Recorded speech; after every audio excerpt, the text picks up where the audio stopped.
Very warm welcome to Addis News. I'm Solomon Danye. Thanks for joining me. Chairperson of the African Union Commission, Musa Faki Mohammed, held discussion with Demeke Mekonnen, Deputy Prime Minister and Foreign Minister of Ethiopia, to discuss the modalities of engagement of the African Union Commission on human and people's rights in the investigation of alleged human rights violations in the Tigray region of Ethiopia. The principle of the investigation was proposed by Prime Minister Abiy Ahmed during a summit-level meeting of the AU Peace and Security Council held on 9 March 2021.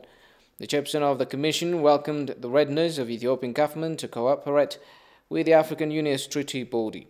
The chairperson expressed his appreciation to the government of Ethiopia for its openness to engage with the African Union and stated his confidence that the SCHPR will deliver on this important task.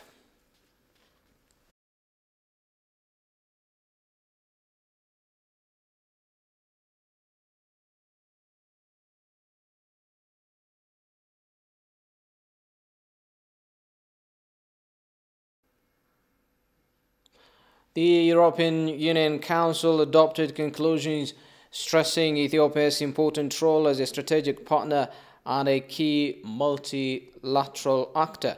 In a statement, it reiterated the EU's great concerns regarding the situation in the Tigray region and the wider region.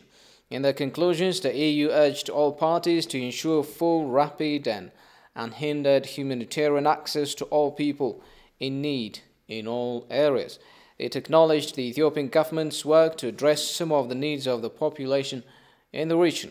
The EU encouraged the Ethiopian government to enhance its cooperation with the African Union. The U.S. ambassador to Ethiopia, Gita Passy, says the USA will continue to beef up the humanitarian and peace relief efforts in the state of Tigray. This came while the Tigray interim administration briefed over 40 ambassadors in the state's capital yesterday.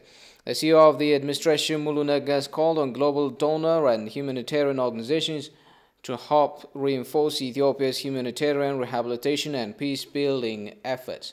Shfaralaga reports. Ambassadors from over 40 countries were in Mekelle City, the capital of the state of Tigray, to personally witness the situation there and ask for clarification after being briefed on the humanitarian and peace-building efforts in the state. The CEO of the Tigray interim administration, Mulu Nega, has updated the ambassadors on the relief and rehabilitation efforts going on in the state, as well as peace-building institutions. He told the ambassadors the fact that relief operations are going on in the state after the law enforcement operation. He also elaborated on the humanitarian rights protection efforts.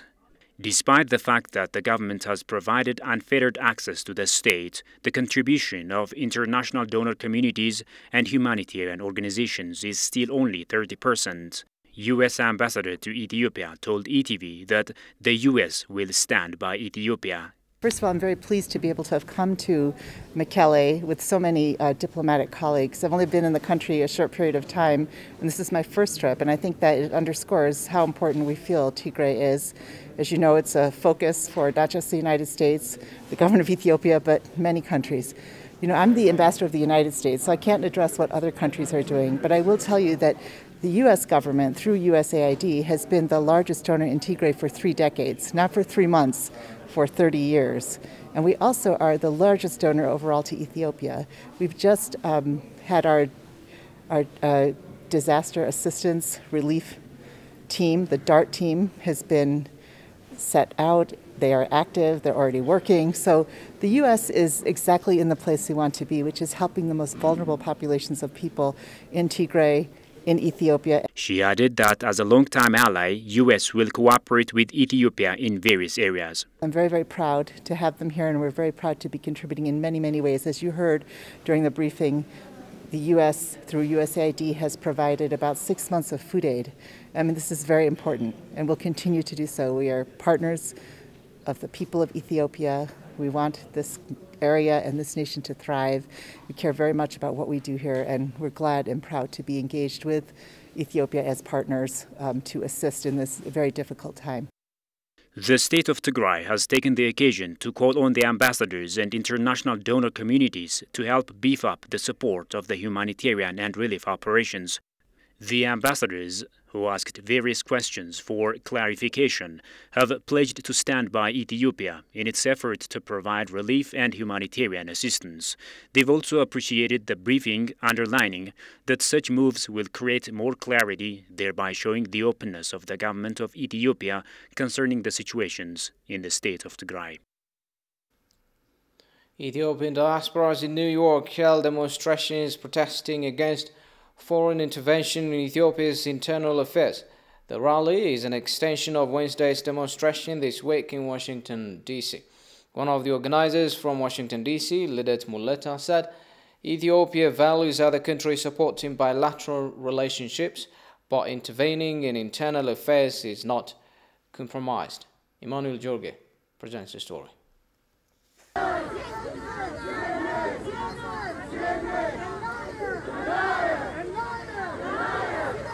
Among the organizers of the demonstration in the U.S., Lidet Muleta said that Ethiopia is not the first country to go through law enforcement operation, but America also had somehow similar experiences before. She pointed out that they can advise or support on bilateral relations, but intervening in internal affairs is never compromisable.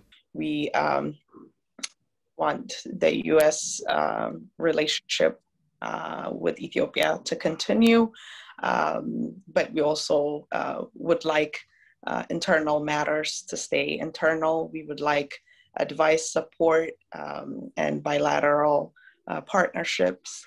But Ethiopian Americans did not appreciate the message that was put out the last few days in regards to Ethiopia and its internal matters.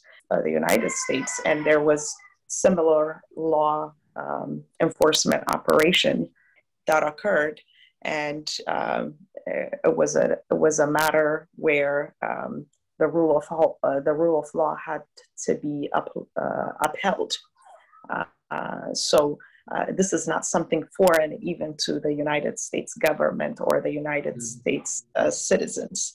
She underscored that they want the United Nations to understand that they are shouting for those people who are victimized in the operation and for all people of Ethiopia, and against false reports as the Ethiopian government is attacking its own people. We're also raising our voice to UN Security Council to consider the Ethiopian government's stand. We're not standing for any victims to be harmed. We are actually standing to make things work for the entire 110 million people in Ethiopia. And there has been a lot of negative media that has been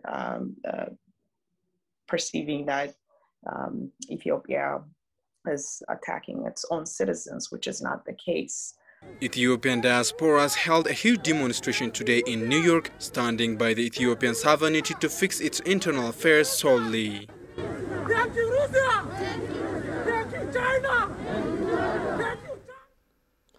Meanwhile, humanitarian activist Amai Bayena praised Ethiopians residing abroad for serving their nation as diplomats and soldiers to maintain their national interest.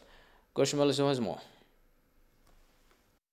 The versatile singer and human rights activist Amai Bayena recalled the previous clear demarcation between the former Ethiopian government and its citizens residing abroad. However, he said the situation is being changed currently. He praised the active involvement of Ethiopians living abroad in the country's socio-economic and political aspects. Tamany reiterated that every citizen should discharge their responsibility to correct structural gaps in the government.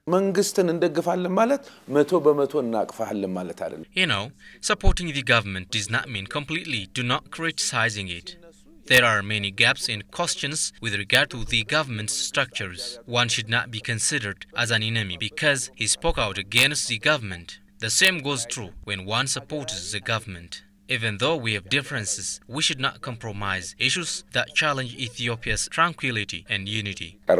Tammany said Ethiopians residing abroad are playing a significant role as diplomats and as soldiers to preserve their country's interest and sovereignty. Despite the political differences that Ethiopians have, it is now time to stand in unison and replicate what our forefathers did in such hard times, he added. We may not agree with government policies, but it doesn't mean the national interests of the country and unity should be compromised. Keep in mind this. There are a lot of questions that the government has not answered yet. Great rallies have been held in Washington, D.C. and New York on Wednesday and Thursday. The message of this rally is to hammer that it is impossible to violate the national interests and sovereignty of Ethiopia. If press us in such ways, we all Ethiopians are soldiers and fight for our rights. He also called upon Ethiopian ambassadors to discharge responsibility, thereby maintaining Ethiopia's national interest. The government should review its foreign policy and assign diplomats based on knowledge who can preserve the national interests of Ethiopia. On the other hand, there are retired ambassadors with rich experience in the diplomatic arena who served their country for many years. Thus, the government should form diplomatic team. Therefore, embassies should work together in collaboration with Ethiopians in various countries. We should not see crossing our hands while Egypt, Sudan, and America pressing us comprehensively.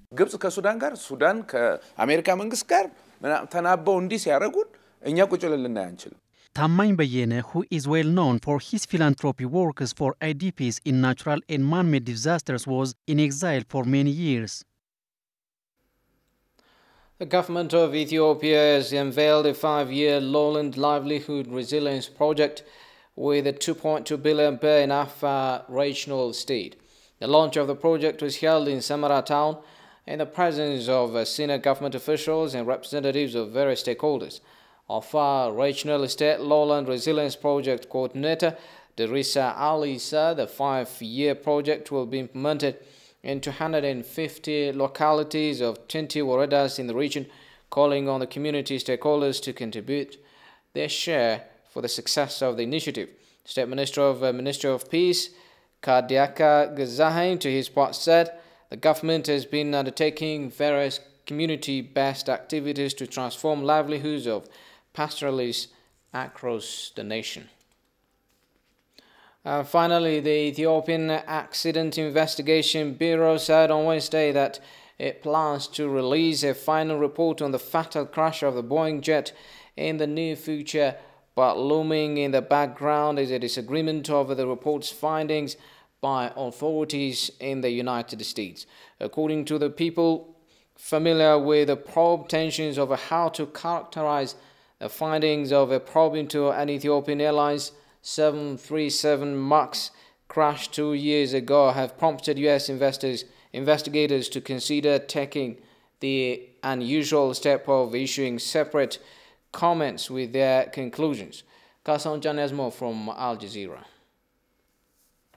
The work is in the final stage, the Transport Ministry said in a statement on Air's Facebook page Wednesday, without giving a publication date. The update coincided with the second anniversary of the Ethiopian Airlines jet disaster outside Addis Ababa, which killed all 157 people on board. Looming in the background is disagreement over findings in the report, said the two people familiar with the behind-the-scenes activity. They asked not to be named while discussing the highly sensitive talks between the two nations. The United States National Transportation Safety Board have been concerned about pilot actions during a fatal flight and how systems on the jet should be described, said one of the people. The Ethiopian report was still being discussed between local investigators and external stakeholders, said a third person with knowledge of the matter in Ethiopia, who also asked it not to be identified. Calls and messages outside regular working hours to Ethiopian investigators at the Ethiopian Civil Aviation Authority and Transport Ministry seeking commands were not immediately answered. The NTSB continues to work with Ethiopian investigators to assist them with completing the investigation, which includes reviewing their draft final report and providing their commands, the United States agency said in a statement. Following the provisions in Annex 13 of the International Civil Aviation Organization, all investigative information will be released by Ethiopian authorities. At least some disagreement has existed for months as bidding officials in Ethiopia and the United States investigators in Ethiopia had been prepared to conclude the cause of the crash a year ago, but held of issuing those findings after objections from the United States and France, Bloomberg reported.